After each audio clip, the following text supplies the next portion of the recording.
Assalamualaikum warahmatullahi wabarakatuh. Nama saya Muhammad Alif Imran bin Syarul Azlan dan hari ini kumpulan kami akan membentangkan tentang tajuk feminisme.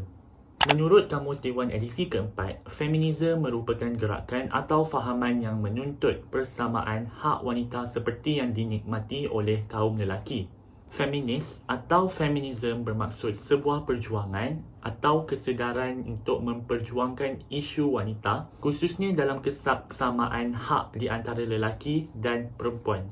Dalam istilah yang mudah, feminisme merupakan kepercayaan kepada kesamaan sosial, politik dan ekonomi antara kedua-dua jantina serta kepada sebuah gerakan yang dikendalikan berdasarkan keyakinan bahawa jantina tidak merupakan faktor penentu yang membentuk identiti sosial atau hak-hak sosio-politik dan ekonomi seseorang. Antara faktor-faktor berlakunya feminisme di kalangan masyarakat adalah yang pertama disebabkan oleh ketidakadilan atau diskriminasi yang dihadapi oleh kaum wanita.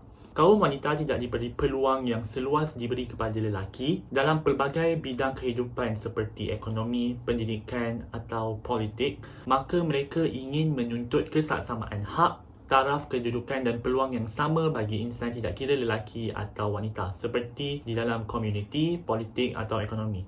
Faktor yang kedua adalah kerana ingin memperjuangkan hak-hak wanita. Perkara-perkara berkaitan wanita sering diketepikan oleh masyarakat dominan lelaki, contohnya seperti isu bersalin di tempat kerja di mana masih terdapat syarikat yang tidak membayar gaji pekerja wanita mereka yang mengambil cuti bersalin. Wanita juga tidak dibenarkan menyuarakan pendapat sendiri, malah terpaksa akur kepada apa yang diputuskan oleh lelaki terhadap mereka. Sebagai contoh, isteri tertakluk kepada kuasa suami. Dan contoh yang lain juga adalah seperti hanya lelaki yang pergi bekerja dan wanita hanya berada di rumah dan melakukan kerja-kerja rumah. Faktor yang ketiga pula adalah disebabkan oleh masyarakat yang meletakkan taraf kaum wanita lebih rendah berbanding kaum lelaki.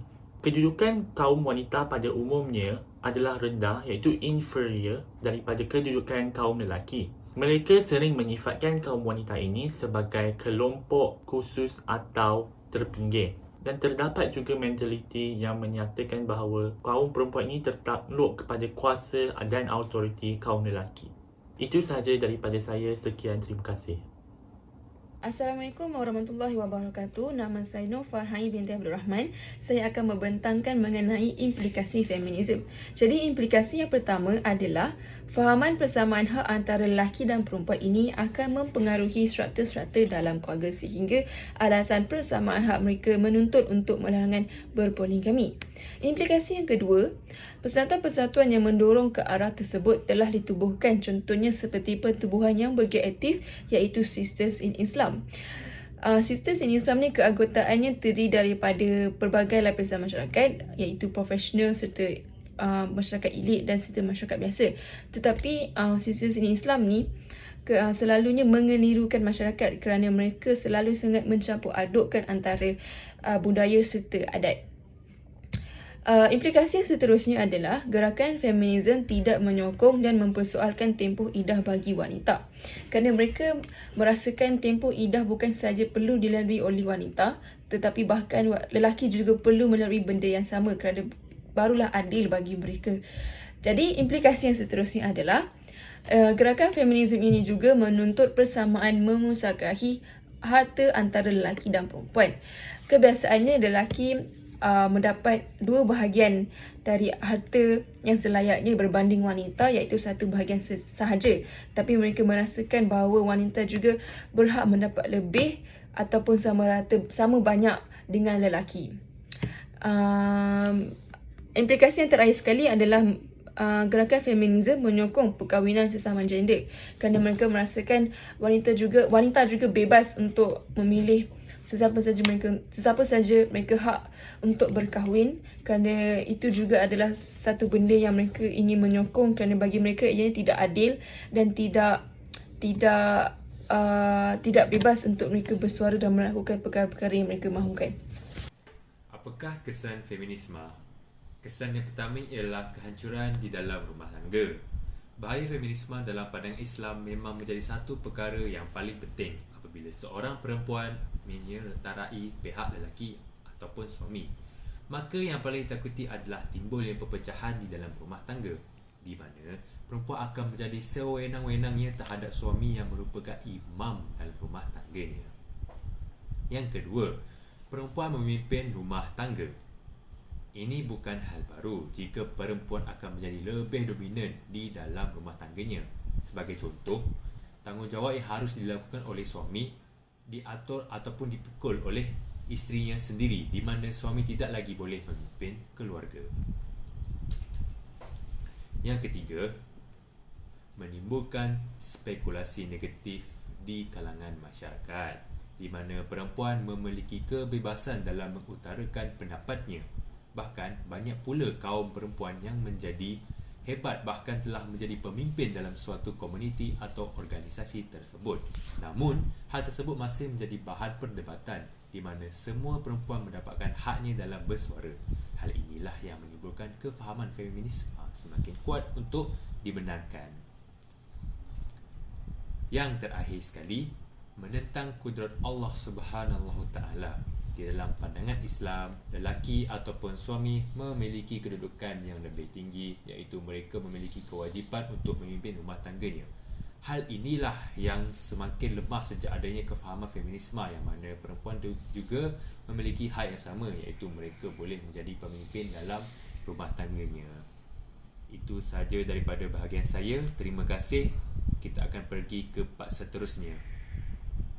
Assalamualaikum dan salam sejahtera. Nama saya Batusha Maisara dan saya akan membentangkan sedikit sebanyak tentang cabaran-cabaran feminisme terhadap zaman moden ini. Okey, pertama sekali, cabaran terhadap individu. Okey, individu sekarang kebanyakannya ramai berfikir secara liberal. Okey, liberal bermaksud hak kesamarataan. Okey, hak kesamarataan ini sudah menjadi isu yang hangat di halayak media sosial. Individu yang sering berfikiran macam ni, dia selalu membangkitkan isu-isu sebegini di media sosial. Okey, tak salah untuk meraih kehormatan daripada kaum Adam, tetapi apa yang salah adalah bila kita mengkritik ketetapan Tuhan yang telah disediakan segala benda yang terbaik untuk kita. Okay. Selepas itu, apabila sebuah keluarga, iaitu pasangan suami dan isteri mempunyai fikiran liberal dan feminisme, ini juga akan mengakibatkan keporak-perandaan sesebuah keluarga.